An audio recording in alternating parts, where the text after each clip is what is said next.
Kapitel 1 – Ein neuer Tag. Hallo, ich bin Anna und ich arbeite in einem Krankenhaus. Mein Tag beginnt am Morgen. Ich wache früh auf. Es ist noch dunkel draußen. Der Wecker klingelt leise.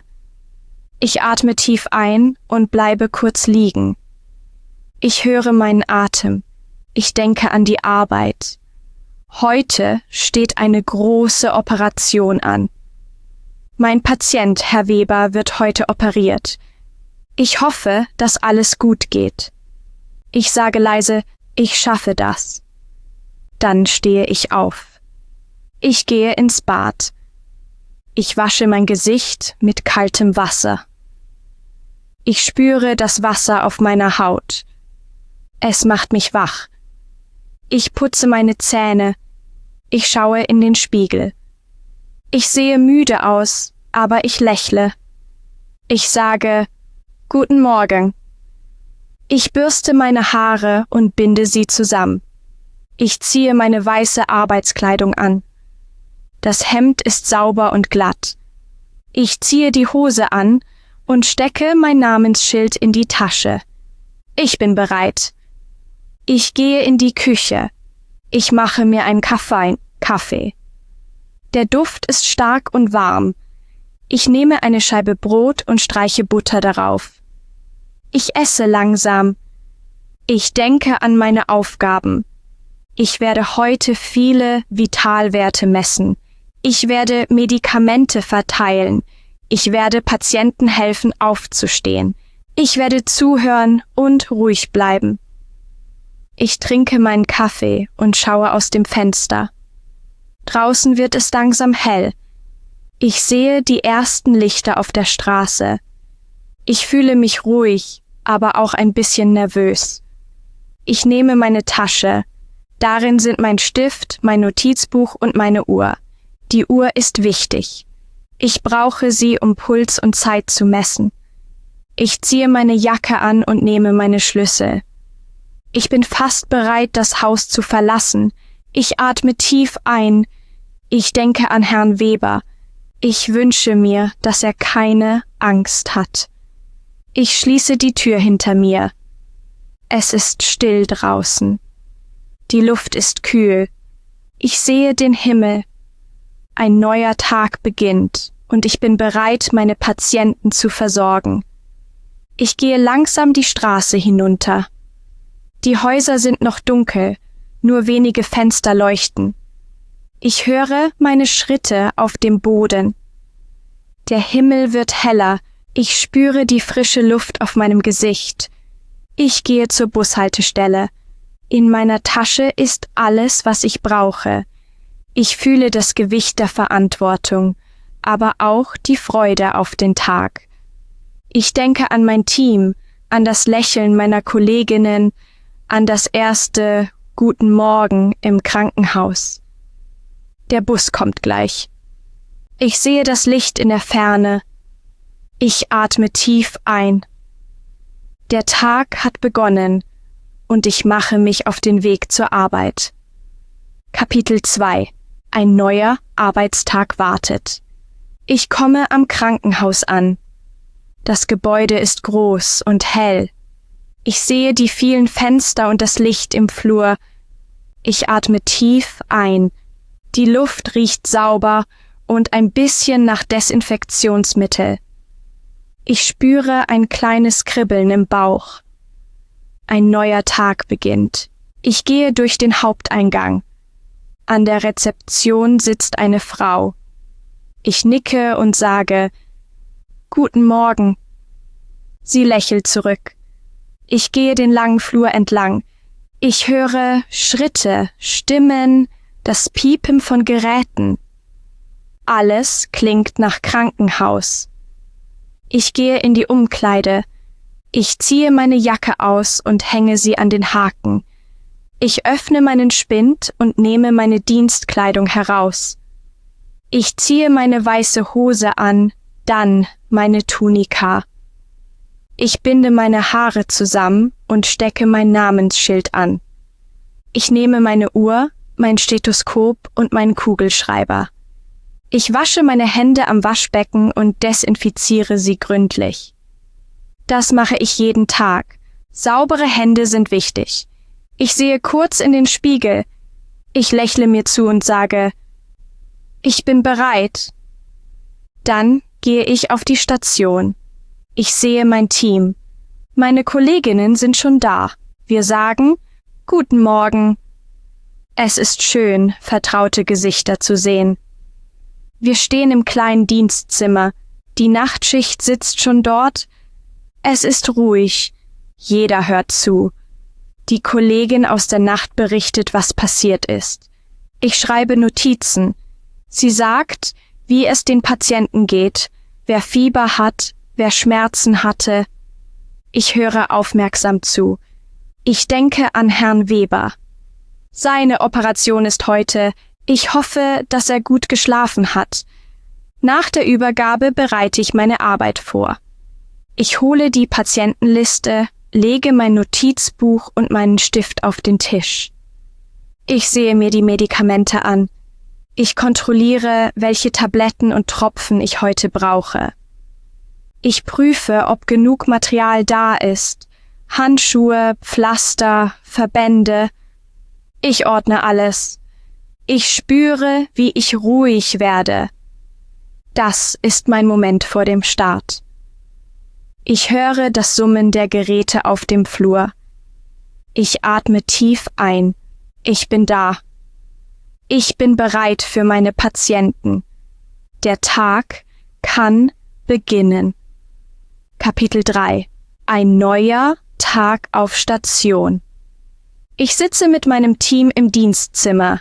Es ist früh am Morgen. Auf dem Tisch liegen Akten, Stifte und Becher mit Kaffee. Die Nachtschicht ist noch da.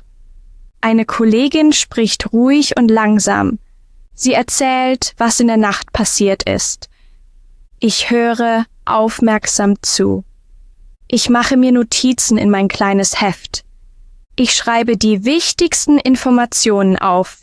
Temperatur, Blutdruck, Medikamente, Schmerzen. Ich nicke, wenn ich etwas verstehe. Manchmal frage ich nach, wie geht es Frau Schmidt heute? Oder hat Herr Weber gut geschlafen? Meine Kollegin lächelt und sagt, ja, er war ruhig in der Nacht. Ich bin erleichtert. Ich denke an ihn. Heute ist seine Operation. Ich hoffe, dass alles gut geht. Wir besprechen die Aufgaben für den Tag. Jeder bekommt seine Zimmer und seine Patienten. Ich schreibe meine Nummern auf. Zimmer 3, Zimmer 5, Zimmer 6. Ich habe 3 Patienten. Ich bereite mich vor. Ich weiß, wer Hilfe beim Waschen braucht, wer Tabletten bekommt, wer heute untersucht wird. Unsere Stationsleitung erklärt den Plan. Sie sagt, heute ist es viel los. Bitte achtet auf die Zeit. Wir nicken. Ich atme tief ein. Es ist immer so am Morgen, ruhig, konzentriert, ein bisschen angespannt. Nach der Übergabe gehe ich in den Materialraum. Ich richte meinen Pflegewagen. Ich prüfe, ob alles da ist. Ich sehe Handschuhe, Desinfektionsmittel, Waschlappen, Handtücher, frisches Wasser. Ich lege Thermometer und Blutdruckgerät dazu. Ich kontrolliere, ob genug Pflaster und Verbände da sind. Ich stelle alles ordentlich hin. Ich mag es, wenn mein Wagen sauber und vorbereitet ist. Ich gehe zum Medikamentenwagen. Ich lese die Namen auf den Schubladen. Herr Weber, Frau Schmidt. Ich kontrolliere die Tabletten, zähle nach, lege kleine Becher bereit. Ich desinfiziere meine Hände und putze die Arbeitsfläche. Ich arbeite ruhig und konzentriert. Ich denke an mein Team. Ich höre Stimmen auf dem Flur, das Klappern von Wagen, das Piepen von Geräten. Der Tag beginnt. Ich spüre ein bisschen Nervosität, aber auch Freude. Ich mag diesen Moment. Alles ist bereit, bevor der Tag richtig startet. Ich atme tief ein, spüre meine Hände auf dem Wagen und sage leise zu mir: Ich bin bereit. Kapitel 4. Die Übergabe. Ich gehe auf die Station. Es ist ruhig im Flur. Ich höre nur das leise Piepen der Monitore. Ich atme tief ein. Der Tag hat richtig begonnen. Ich nehme meinen Pflegewagen und fahre zum ersten Zimmer. Ich klopfe an die Tür und sage: Guten Morgen, ich bin Anna. Eine leise Stimme antwortet: Kommen Sie rein. Ich öffne die Vorhänge. Licht fällt in das Zimmer. Ich sehe Frau Schmidt im Bett liegen. Sie lächelt müde. Ich frage: Wie haben Sie geschlafen? Sie sagt: Nicht so gut. Ein bisschen Schmerzen. Ich nicke. Wir kümmern uns gleich darum, sage ich ruhig. Ich richte ihr Kissen, hole frisches Wasser und helfe ihr beim Aufsetzen. Dann bringe ich die Waschschüssel, Handtücher und Seife. Ich stelle alles auf den Tisch neben ihr. Wir machen jetzt die Morgenwäsche, ja? Frage ich. Sie nickt. Ich wasche ihr Gesicht und ihre Hände. Das Wasser ist warm. Sie sagt leise: Das tut gut. Ich lächle. Ich helfe ihr, sich die Zähne zu putzen und kämme ihre Haare.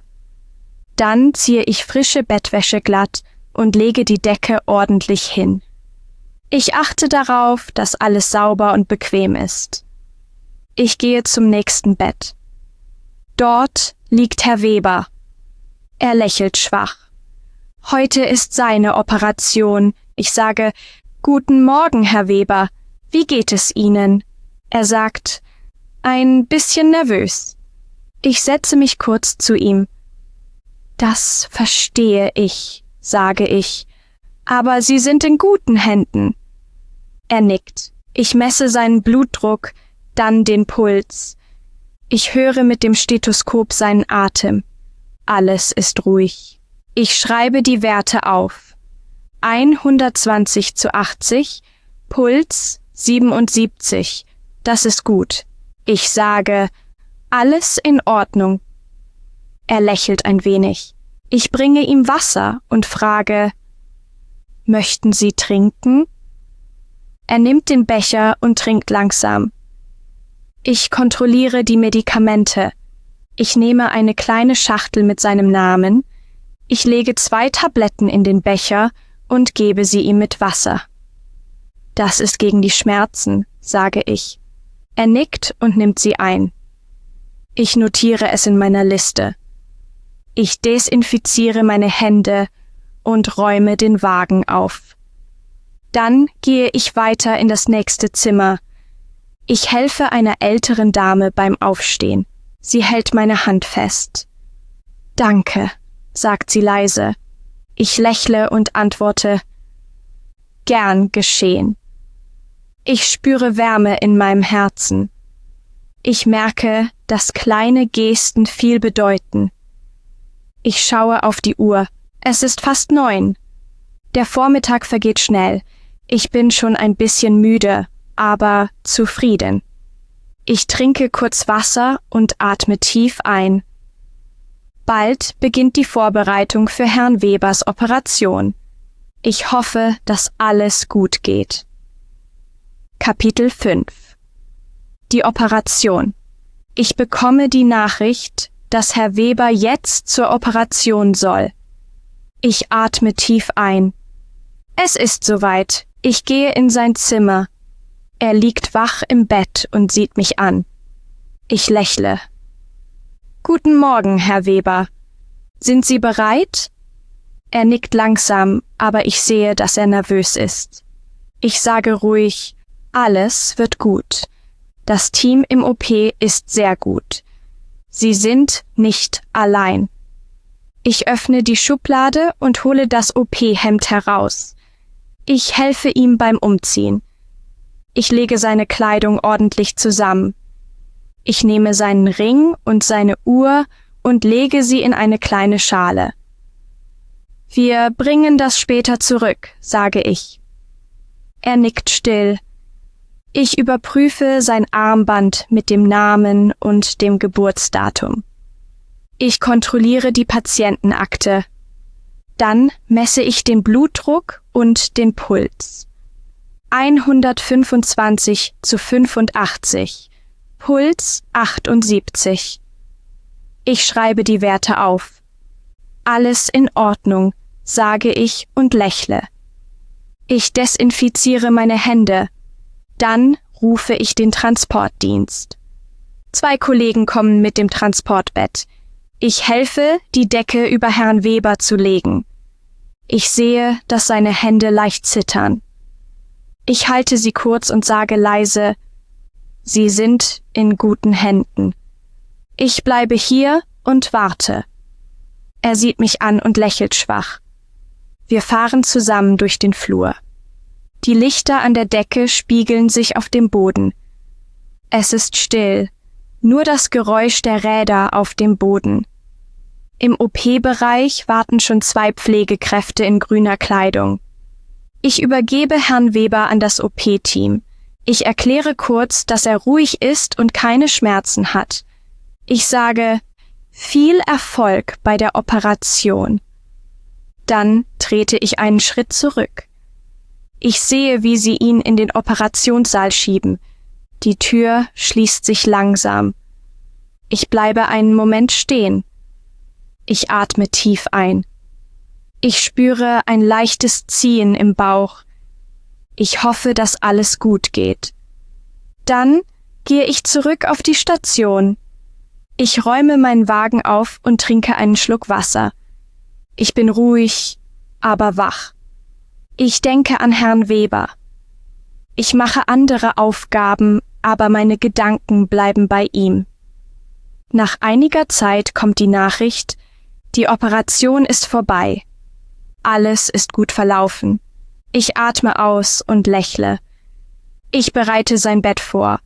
Ich lege frische Bettwäsche, eine saubere Decke, ein Glas Wasser. Ich freue mich, dass er bald wieder hier ist. Ich schaue kurz aus dem Fenster und sage leise, er hat es geschafft. Ich bin erleichtert. Das ist der schönste Moment des Tages. Kapitel 6. Der Tag geht zu Ende. Ich ziehe meine Jacke an. Die Schicht ist zu Ende. Ich bin müde, aber ruhig. Ich gehe durch den langen Flur. Es ist still. Nur ein paar Stimmen aus der Ferne. Ich höre das Summen der Lampen und das leise Piepen der Geräte. Ich denke an den Tag. Ich denke an Herrn Weber. Seine Operation ist gut verlaufen. Er hat sich bedankt, als er aus dem Aufwachraum kam. Ich sehe noch sein Lächeln vor mir.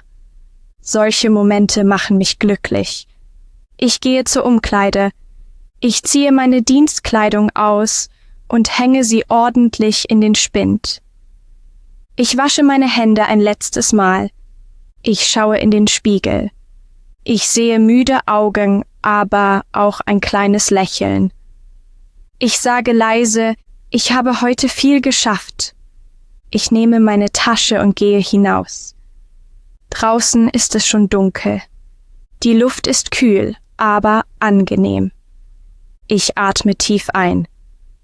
Ich spüre, wie die Anspannung langsam verschwindet. Ich gehe zur Bushaltestelle. Die Stadt ist stiller als am Morgen. Die Lichter leuchten und in der Ferne fahren Autos. Ich steige in den Bus. Ich setze mich ans Fenster. Ich sehe Menschen mit Taschen, mit Kopfhörern, mit müden Gesichtern. Ich denke, jeder kommt jetzt nach Hause so wie ich. Ich lehne den Kopf ans Glas. Es ist kalt, aber angenehm. Ich schließe kurz die Augen. In meinem Kopf höre ich noch die Stimmen vom Tag. Die Patienten, die Kollegen, das Lachen im Dienstzimmer. Ich bin dankbar. Der Bus hält an meiner Station. Ich steige aus. Ich gehe langsam die Straße entlang. Es riecht nach frischer Luft und nach Abend. Ich öffne die Tür zu meiner Wohnung. Es ist warm und ruhig. Ich ziehe meine Schuhe aus. Ich stelle meine Tasche ab.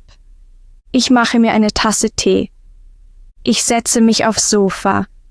Ich atme tief ein und aus. Ich spüre die Ruhe. Ich denke an morgen. Es wird wieder ein langer Tag, aber auch ein schöner. Ich liebe meine Arbeit, auch wenn sie anstrengend ist. Ich trinke meinen Tee. Er ist warm und süß. Ich sage leise, ich bin dankbar für heute. Ich gehe ins Bad, wasche mein Gesicht, ziehe mein Schlafshirt an. Ich lege mich ins Bett. Ich höre meinen Atem.